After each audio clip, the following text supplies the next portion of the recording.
Hello viewers, இது உங்கள் அறுசுவை அப்டேட்.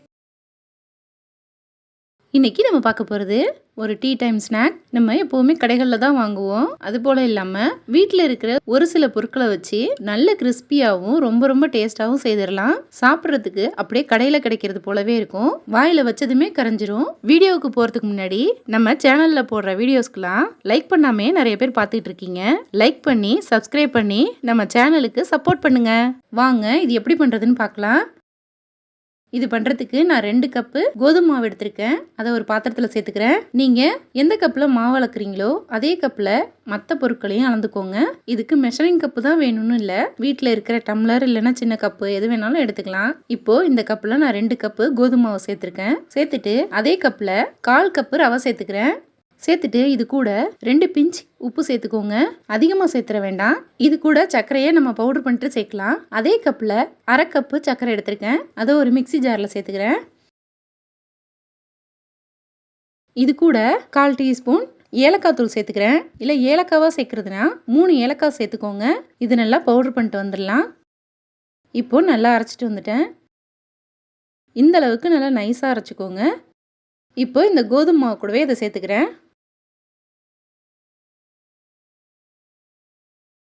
சேர்த்துட்டு இது கூட சேர்க்குறதுக்கு 1/2 கப்பு தேங்காய் துருவல் எடுத்திருக்கேன். அதையும் இது கூட சேர்த்துக்கிறேன். எல்லாத்தையுமே சேர்த்துட்டு நல்லா ஒரு முறை அதை கலந்து விட்டுடுங்க.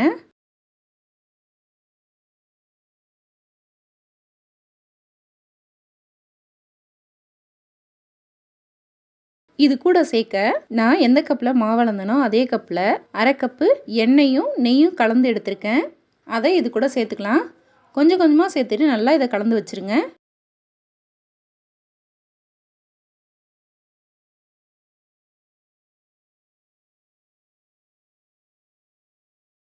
இப்போ நம்ம கலந்தெடுத்த நெய்யும் எண்ணெயும் எல்லாத்தையுமே இதில் சேர்த்துட்டேன்.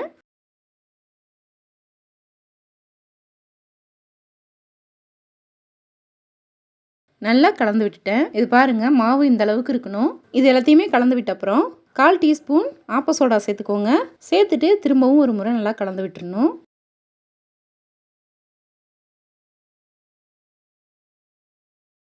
இப்போ பாருங்கள், மாவு இந்த அளவுக்கு இருக்குது. இதில் பால் சேர்க்கணும். நான் காய்ச்சி ஆற வச்ச பால் 1 கப்பு எடுத்திருக்கேன். அதை இதில் கொஞ்சம் கொஞ்சமாக சேர்த்துக்கோங்க. நீங்கள் மாவு கெட்டியானதும் பால் சேர்க்கறத நிறுத்திடணும். ரொம்ப சாஃப்டாக இல்லாமல் கொஞ்சம் கெட்டியாக இருக்கிற மாதிரி இதை பிசைஞ்சுக்கணும். நான் இதில் 1 கப்பு ஃபுல்லாக சேர்த்துட்டேன். மாவை இது போல் பிசைஞ்சுக்கோங்க. இந்த அளவுக்கு சாஃப்டாக இருந்தால் போதும். இது ஒரு 10 நிமிஷம் அப்படியே ஊற விட்டுடலாம். 10 நிமிஷம் கழித்து திரும்பவும் ஒரு முறை இதை பிசைஞ்சிக்கணும்.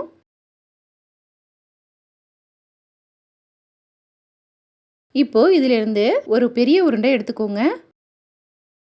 நீங்கள் அப்பளக்கட்டையிலையோ இல்லை கிச்சன் மேடையிலையோ இதை செய்துக்கலாம். நான் இன்றைக்கி அப்பளக்கட்டை எடுத்திருக்கேன். அதில் ஒரு உருண்டையை வச்சுட்டு இது போல் திரட்டிக்கோங்க.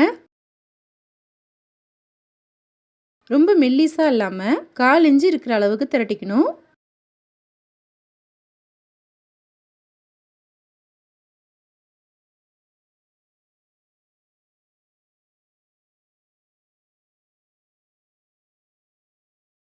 இப்போது இந்த அளவுக்கு திரட்டிட்டேன். இதுக்கு மேமாவு தூவி விட வேண்டாம். நம்ம இதில் நெய் சேர்த்துருக்கிறதே இதில் ஒட்டாமல் வரும். இப்போது இதை கத்தி வச்சுட்டோ இல்லை இது போல் ஷார்ப்பான மூடி வச்சுட்டோ இதை கட் பண்ணி எடுத்துக்கலாம். இல்லை உங்கள்கிட்ட குக்கி கட்டர் இருந்தால் கூட இதை அழகாக கட் பண்ணி எடுத்துக்கலாம். இந்த மூடி வச்சுட்டு கட் பண்ணி எடுக்க போகிறேன். லைட்டாக அழுத்தம் கொடுத்தீங்கன்னா கட்டாகி வந்துடும்.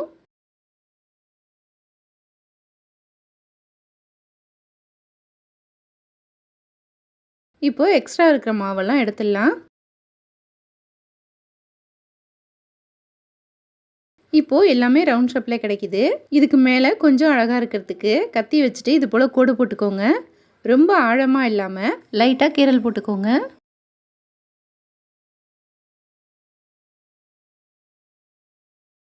இப்போது இது போலவே மீதி இருக்கிற மாவுலையும் ரெடி பண்ணிக்கலாம்.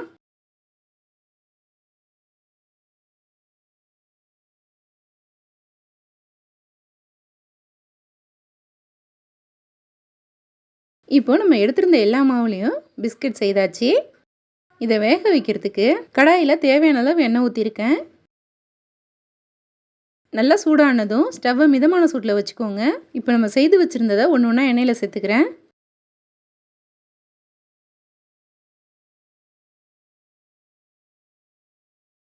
இதில் தேவையான அளவு போட்டுக்கோங்க, அதிகமாக சேர்த்துற வேண்டாம்.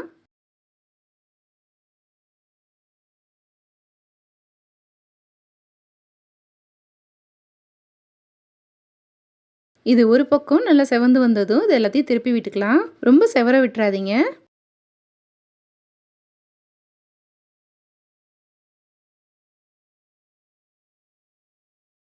எல்லாமே நல்லா பொரிஞ்சு பொன்னிறமாக இருக்குது. இது எல்லாத்தையுமே வெளியில் எடுத்துடலாம்.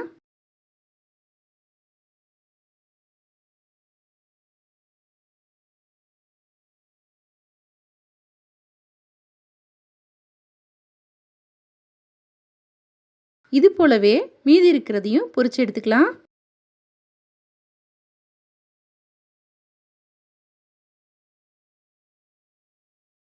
இப்போ பாருங்கள், நம்மளோட கோதுமை பிஸ்கெட்லாம் சூப்பராக தயாராகிடுச்சு. இதுக்கு மேலே கொஞ்சமாக சக்கரை பவுடரை தூவி விட்டுக்கலாம். பார்க்குறதுக்கு ரொம்ப அழகாக இருக்கும். டீ கூட வச்சு சாப்பிட ரொம்ப சூப்பராக இருக்கும். ஸ்கூல் விட்டு வர குழந்தைங்களுக்கும் இது போல் ரெடி பண்ணி கொடுக்கலாம். இதை அதிக அளவு செய்து நல்லா ஏர்டைட்டான பாக்ஸில் போட்டு வச்சிட்டிங்கன்னா 10 நாள் வரைக்கும் கூட கெட்டு போகாமல் இருக்கும். நல்லா கிறிஸ்பியாகவே இருக்கும். குழந்தைங்க பிஸ்கெட் கேட்டால் எடுத்து கொடுக்கலாம். இது பெரியவங்களுமே ரொம்ப விரும்பி சாப்பிடுவாங்க. இது கோதுமாவில் ரெடி பண்ணியிருக்கிறதுனால ஹெல்தியானதும் கூட. இதை உடைச்சி காமிக்கிறேன். எவ்வளோ கிறிஸ்பியாக இருக்குது பாருங்கள். நீங்களும் இது போல் ஒரு முறை ட்ரை பண்ணி பாருங்கள். இந்த வீடியோ பிடிச்சிருந்தா லைக் பண்ணுங்கள், ஷேர் பண்ணுங்கள். நம்ம சேனலுக்கு புதுசாக இருந்தால் சப்ஸ்கிரைப் பண்ணுங்கள். தேங்க்யூ.